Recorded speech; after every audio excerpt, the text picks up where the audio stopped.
सोकर उठते ही सुरेश की दृष्टि सामने वाले मकान पर पड़ी, जो महीनों से खाली पड़ा था। उसने देखा एक स्त्री सामने छज्जे पर खड़ी है। सिर के बाल झल्ले झल्ले बनकर माथे पर बिखरे हुए थे। रंग बहुत गोरा ना होकर भी श्यामला न था। चेहरा बहुत ही आकर्षक था। स्त्री के चेहरे पर विषाद की एक गहरी छाप स्पष्ट दिखाई दे रही थी। उम्र कुछ अधिक थी, पर सौंदर्य में किसी प्रकार की कमी ना पाई थी। सुरेश मंत्रमुग्ध की तरह बहुत देर तक उसकी ओर देखता रहा। स्त्री नीचे सड़क की ओर देख रही थी। आंख ऊपर करते हुए उसने सुरेश को देखा। दोनों की आंखें मिली। सुरेश की आंखों में प्रश्न था और रमणी की आंखों में याचना। तुरंत ही किसी प्रकार की आवाज़ सुनकर रमणी भीतर चली गई। फिर छज्जे के दरवाजे दिन भर बंद रहे। उसके नए पड़ोसी कौन है, यह सुरेश बिल्कुल ना जान सका। शाम को सुरेश घूमने चला गया। घर लौटा तो 11:30 बज रहे थे। सामने वाले मकान में अभी प्रकाश था। सुरेश एक आराम कुर्सी पर लेट सा गया। एकाएक एक बड़ी ही मधुर संगीत की लहर ने आकर उसकी सारी शिथिलता को दूर कर दिया। वह उठकर बाहर आया। छज्जे पर सामने वाले मकान में कोई गा रही थी। सावरिया से लागी रहे दो नैन, सावरिया से। गायिका संगीत कला की भी शारदा जान पड़ती थी। सुरेश भी तो संगीत प्रेमी था, और केवल संगीत प्रेमी ही नहीं, संगीत के विषय में उसे ज्ञान भी काफ़ी था। सुरेश सोचने लगा, हो ना हो वह वही स्त्री है। पुरुष के गले में इतनी मिठास आएगी कहाँ से। तब तक गायिका ने गीत का अंतरा गाया। कहा करूँ कित जाऊँ मोरी सजनी, नाही परत मोहे चैन, सावरिया से लागी रहे दो नैन। संगीत बंद हो चुका था। सुरेश कुछ देर तक टहलता रहा और थोड़ी देर में उसे एक हल्की सी चीख सुनाई पड़ी। फिर सब कुछ बंद। सुरेश कुछ न समझ सका कि मामला क्या है। वह जाकर सोया रहा। दूसरे दिन सवेरे सुरेश देर तक सोता रहा। जब वह सोकर उठा तब तक छज्जे के सब दरवाजे बंद हो चुके थे। दोपहर को सुरेश अपने कमरे में खड़ा था। एकाएक सामने वाले मकान की एक खिड़की का एक कांच निकल गया। सुरेश ने फिर उसी रमणी का मुंह देखा। इन दोनों के बीच काफ़ी अंतर था। चेहरा भी बहुत साफ न दिखाई पड़ता था। रमणी बहुत देर तक सुरेश की ओर देखती रही। आंखों में याचना थी, चेहरे पर करुणा।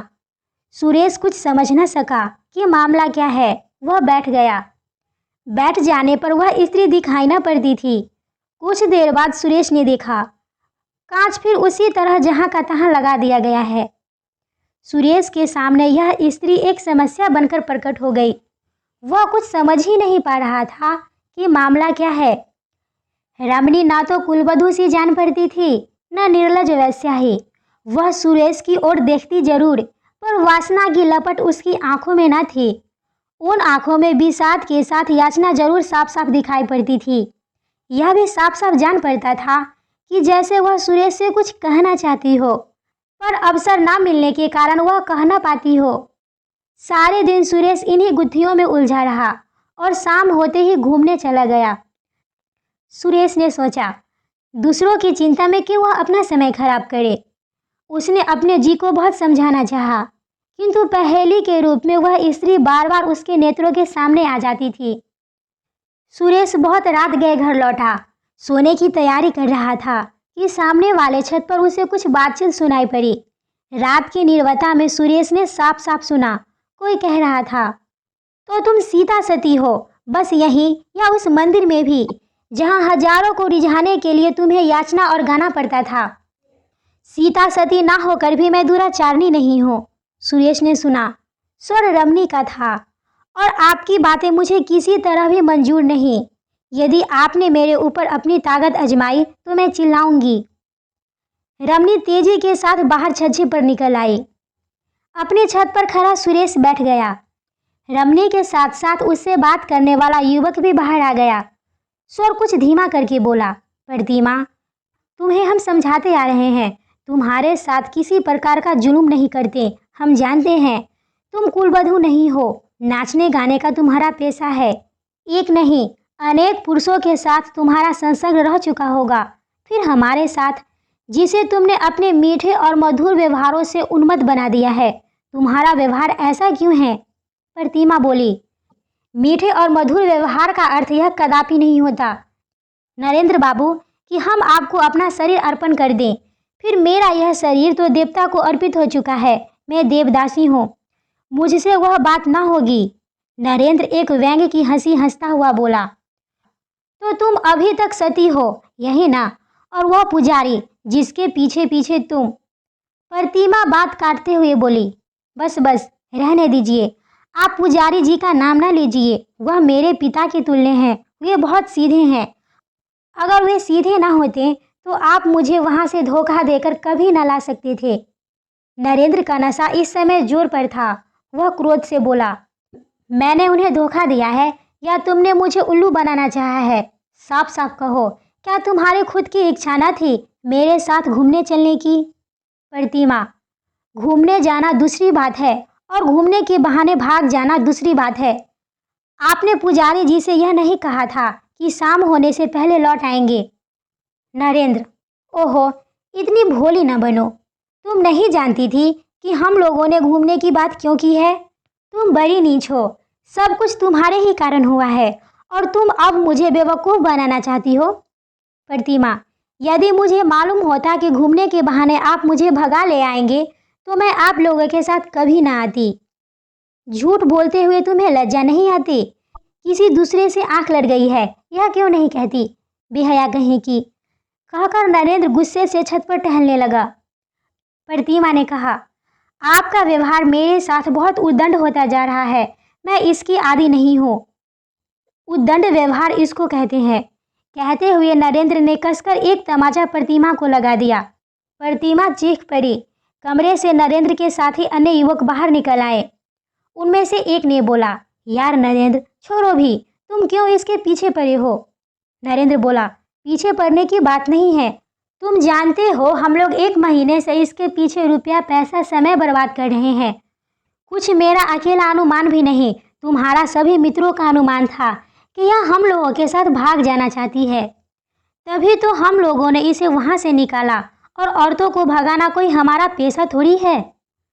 अनुमान गलत भी हो सकता है, एक तीसरे ने कहा, जिसे अनायास ही प्रतिमा से कुछ सहानुभूति हो गई थी। तुम लोग बेवकूफ़ बन सकती हो, पर मैं नहीं बनूंगा। मैं अभी इसे सीधी किए देता हूँ। ऐसा कहते हुए नरेंद्र ने प्रतिमा के पास आकर कहा, यह रोना किसे सुना रही हो? अब कोई तुम्हारे नखरे को देखकर धोखा नहीं खा सकता। तुम्हारी जात ही ऐसी होती है। उल्लू फांस कर रखने में तुम लोग अपनी विजय समझते हो, पर हम उल्लू नहीं हैं कि फंस जाएं। पहले तुम्हें फंसा लेंगे, बाद में हम फंसेंगे। प्रतिमा ने कहा, ठीक है, आपकी कैदी मैं हूँ, जो चाहे आप कर सकते हैं। पर मैंने आप लोगों को पढ़ा लिखा सभी पुरुष समझा था।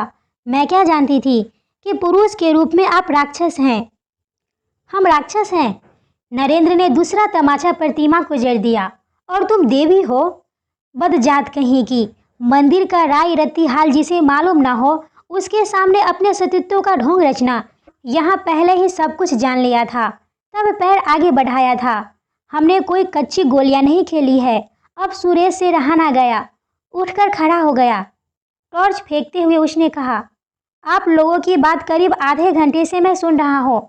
इतनी बातें सुनने के बाद इसी परिणाम पर पहुँचा हूँ कि आप लोगों ने उसको कैद में रखा है। यह आपकी कोई नहीं, इसे आप भगा लाए हैं। नरेंद्र ने उसी क्रोध के स्वर में कहा, हमारे आपस के झगड़े में पड़ने वाले तुम कौन हो? सुरेश बोला, मैं एक मनुष्य हूँ जो मनुष्यता का बर्ताव करना चाहता है। यदि आप लोगों ने मेरे साथ दूसरी तरह का बर्ताव किया तो फिर मुझे पुलिस का आश्रय लेना पड़ेगा। मामला पुलिस तक आ गया। वे चारों व्यक्ति जमानत पर छोड़े गए। प्रतिमा को उसकी इच्छा अनुसार सुरेश के साथ छोड़ दिया गया। सुरेश उसे उसके मंदिर के पास पहुंचा देना चाहता था, परंतु प्रतिमा उसी रात में बीमार हो गई और लगातार 1 महीने तक बीमार रही। बीमारी से अच्छे होने के बाद अस्पताल से लौटकर प्रतिमा सुरेश की अतिथि हुई। एक दिन सुरेश बोला, अब आपको मंदिर पहुंचाना पड़ेगा, किंतु आपने अब तक यह नहीं बताया कि आप इन लोगों के चुंगल में कैसे फंस गई। प्रतिमा बोली, गुजरात के देहाती इलाके में दुर्गा देवी का एक बड़ा प्राचीन मंदिर है। मंदिर से लगी हुई बहुत सी जायदाद है, जिसकी सालाना आमदनी 30,000 के करीब होती है। उसी मंदिर की मैं देवदासी हूँ। माता पिता ने मन्नत मांगी थी कि यदि संतान होगी तो कन्या संतान देवता की भेंट चढ़ा देंगे। मैं उनकी दूसरी संतान हूँ। 5 वर्ष की आयु में वे मुझे मंदिर में छोड़ गए। मंदिर के बहुत से ट्रस्टी हैं और एक प्रधान पुजारी और कई पुजारी हैं। प्रधान पुजारी पढ़े लिखे, विद्वान और बहुत नेक हैं। मंदिर की आमदनी से बहुत से छात्रों को छात्रवृत्ति मिलती है। बहुत से अनाथ और विधवाओं का पालन होता है। प्रधान पुजारी के कारण मंदिर में किसी प्रकार का अनाचार नहीं हो पाता। मेरे अतिरिक्त और भी देवदासियां हैं। मंदिर के ट्रस्टी तथा अन्य लोग देवदासियों के साथ अनाचार करना चाहते हैं, पर प्रधान पुजारी के कारण यह नहीं हो पाता था। इसीलिए ट्रस्टीगण पुजारी से असंतुष्ट हैं। मुझे पुजारी जी ने छूटपन से ही हिंदी और संस्कृत की शिक्षा दी है। मैं मंदिर में नाचने के बाद उनके पढ़ने लिखने का भी बहुत सारा काम कर देती हूँ। वे बहुत बूढ़े हो चुके हैं। नरेंद्र वगैरह 6 आदमी एक दिन हमारे मंदिर में पहुँचे। वे लोग पढ़े लिखे सभ्य कहलाते हैं। पुजारी जी ने इनके आदर सत्कार का भार मुझे सौंपा। इसके बाद इन्होंने मंदिर में कुछ दिन ठहरना चाहा। आने जाने वालों के लिए ठहरने का प्रबंध वहाँ काफ़ी अच्छा है। उसके बाद ये लोग धोखा देकर मुझे यहाँ ले आए। कई जगह ले गए, कहीं 1 दिन ठहरे, कहीं 2 दिन। सब जगह मुझसे यही कहते रहे कि पुजारी जी से पूछ लिया है, पर मुझे संदेह हो गया। यहाँ कई दिन से ठहरे हुए हैं। जो कांड हुआ वह आप जानते हैं। सुरेश बोला, पहले पत्र लिखकर पुजारी जी से मंदिर का हालचाल पूछ लो, फिर तुम्हें ले चलो। प्रतिमा की भी यही राय रही। सुरेश ने पत्र लिखा और कई दिन बाद उत्तर मिला। मंदिर की एक प्रधान देवदासी के अचानक गायब हो जाने से मंदिर में बड़ी गड़बड़ी मच गई है। ट्रस्टी लोगों ने प्रधान पुजारी को अलग कर दिया है। उनके स्थानों पर जो प्रधान पुजारी नियुक्त हुआ है वह बड़ा अनाचारी है। अब मंदिर मंदिर नहीं, अत्याचारियों का अड्डा हो रहा है। निवेदक। पत्र पढ़कर प्रतिमा ने कहा, अब मैं वहां जाकर क्या करूंगी? सुरेश ने कहा, फिर अब क्या करना चाहिए?